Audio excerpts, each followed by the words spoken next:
সাধারণ সাহাবী নয়, যিনি পয়গম্বরের খাদেম ছিলেন। হযরতে আবু যর গিফারি, হযরতে আবু যর গিফারি খাদেমে খায়রুল বশর, খিদমতু মে জিंदगी भर না বানায়া আপনা ঘর। নবীর খেদমত করতে করতে নিজের জন্য একটা ঘর বানানোর টাইম পায় না এমন একজন সাহাবী দুইটা হাত তুলে ডেকে বলতেছে, ও খলিফাতুল মুসলিমিন, এই যুবকের একজন ভাই যদি মদিনায় থাকতো তাহলে ভাই ভাইয়ের জিম্মাদার হয়ে যেত। খলিফাতুল মুসলিমিন পয়গম্বরের মুখে নিজ কানে শুনছি, আল মুসলিমু আখুল মুসলিম, মুসলমান মুসলমানের ভাই। রক্তের বন্ধনের দরকার নাই, কোরআন শরীফের বন্ধন আছে আমাদের মধ্যে। সুবহানাল্লাহ জোরে কোন, আর জোরে চিল্লায়া কোন সুবহানাল্লাহ। আমি আমার ভাইয়ের জিম্মাদার, আমার ভাইরে ঋণ পরিশোধের জন্য ছুটি দেয়া দেন, আমি জিম্মাদার হয়ে রয়ে গেলাম। খলিফাতুল মুসলিমিন নতুন করে বিচার সিদ্ধান্ত লিখলেন, আবার নতুন করে, যাও যুবক, তোমার 1 মাসের ছুটি দিলাম। আরবি মাসের প্রথম শুক্রবারে জুমার নামাজের আজানের পূর্বে তুমি মদিনায় প্রবেশ করবা। যদি তুমি মদিনায় জুমার নামাজের পরেও না আসো, তাহলে তোমার জায়গায় তোমার জিম্মাদার ভাই আবু যর গিফারির মৃত্যুদণ্ড প্রদান করা হবে।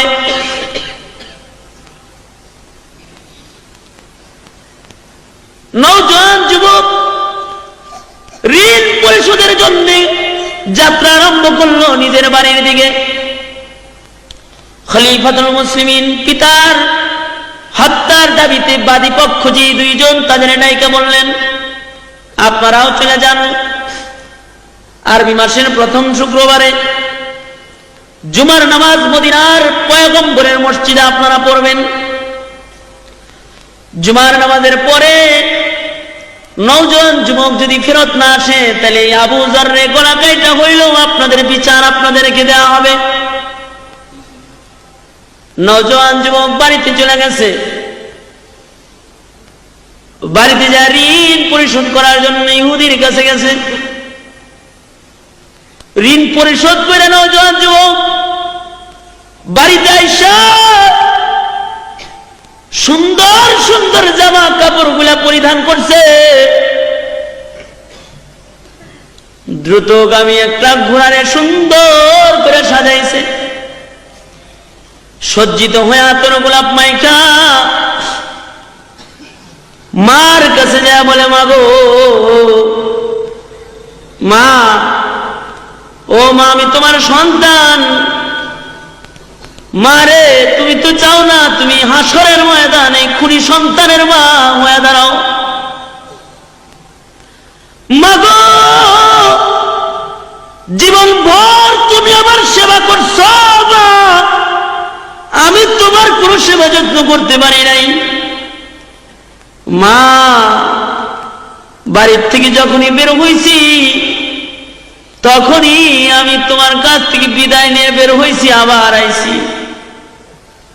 মা গো, আজকে একটা বিদায় নিবার চাই মা, এটা জিন্দেগির শেষ বিদায়। মা গো, তোমার হাত দুইটা আমার মাথার পরে রাখো মা। মা গো, দুধের দাবিটা মাফ করে দিও। আমি মদিনায় চললাম পাক পবিত্র হইবার জন্য। মা, আমার মাথায় হাত দিয়ে আমারে জিন্দেগির শেষ দোয়াটা তুমি এখন দিয়ে দাও। মা, তোমার সন্তানের জীবনের শেষ লুকমা খাবারটা তুমি খাওয়ায় দাও। তোমার সন্তান আর কোনোদিন তোমার দরবারে এসে দাঁড়াবে না। মা, বাবার কাছে যা কয়, বাবা গো, ও বাবা, দেন ওই বুকটা একটু দেন। কত বুকের মধ্যে শোয়া রাখছেন বাবা, বুকটা একটু দেন। জিন্দেগির শেষবারের মতো আমার বুকটা আপনার বুকের সাথে একটু লাগা যায়। বাবা গো, আমার বিচার হইব মদিনায়, পিতামাতার কাছ থেকে জিন্দেগির শেষ বিদায় নিয়ে নওজোয়ান যুবক যাত্রা আরম্ভ করছে মদিনার দিকে।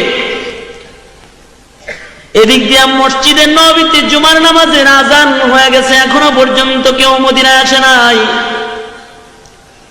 খলিফাতুল মুসলিমিন হযরত ওমর পত্রবাহক পাঠিয়ে দিয়েছেন আবু যর গিফারির বাড়িতে, আবু যর জীবনের শেষ জুমার নামাজ পড়াইবার লাইগা মসজিদে নববীতে আইসা যান। আপনার জিন্দেগির শেষ জুমা আজকে মদিনায় হইতে পারে। আপনার ভাই যদি ফেরত না আসে তাহলে আপনার ভাইয়ের জায়গায় আপনার মৃত্যুদণ্ড প্রদান করা হবে। হযরতে আবু যর গিফারি জিন্দেগির শেষ জুমার নামাজের প্রস্তুতি নিয়ে মদিনায় পয়গম্বরের মসজিদে হাজির হয়ে গেছে।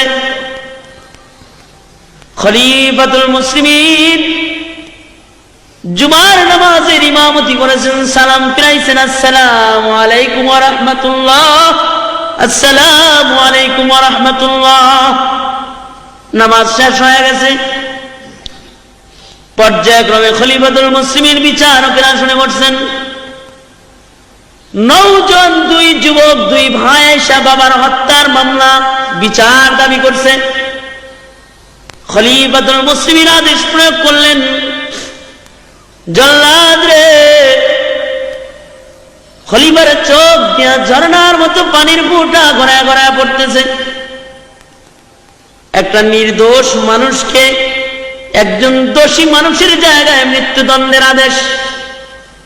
বলা হইল, জল্লাদ আবু যর গিফারিকে মৃত্যুদণ্ড প্রদান করা হোক। এ শব্দটা মদিনার মুসলমানদের কানে পৌঁছার সাথে সাথে পুরো মদিনায় কান্নার রোল পড়ে গেছে। কারণ এতেও স্বাভাবিক একজন কোন সাহাবী নয়, বড় দামি সাহাবী। আবু যর গিফারি এমন একজন সাহাবী, হযরতে জিবরাইল আলাইহিস সালাতু ওয়াস সালাম আপনার আমার নবীর কাছে আসছে।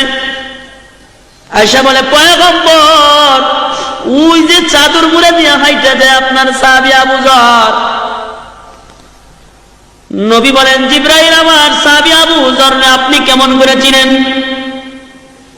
জিবরাইল বলে, পয়গম্বর গো, আপনার সাহাবী আবু যর শুধুই মাত্র আমি জিবরাইল চিনি তা নয়, আকাশে আল্লাহর যত ফেরেশতা আছে, আসমানের সকল ফেরেশতারা আপনার সাহাবী আবু যর চিনে। 2টা কারণে আকাশের ফেরেশতারা আবু যর গিফারিরে চিনে, 2 কারণে। 1 নাম্বার লিসিগারিহি আলা নাফসিহি, নিজের নিজে খুব ছোট মনে করে আল্লাহ যদি জাহান্নামে দিবার লাগা কোনো মানুষ বানায় থাকে তাহলে মনে হয় আমারে বানাইছে। আর একটা কারণ হলো লিকাসরাতি তিলাওয়াতি সূরাতুল ইখলাস। সূরা ইখলাস নামে একটা সূরা আছে যা 3 বার পড়লে খতমের সওয়াব জমা করা হয়। কুল হুয়াল্লাহর সূরা এমন একটা সূরা যা 3 বার পড়লে খতম কোরআন শরীফের সওয়াব হয়।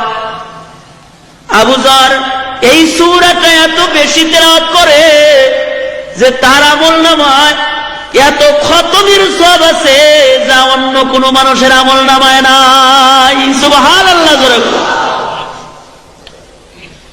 মদিনার লোকেরা কান্দে, নির্দোষ একটা মানুষের জায়গায় এমন একজন বরকতি মানুষ মৃত্যুদণ্ড প্রদান করা হবে রে।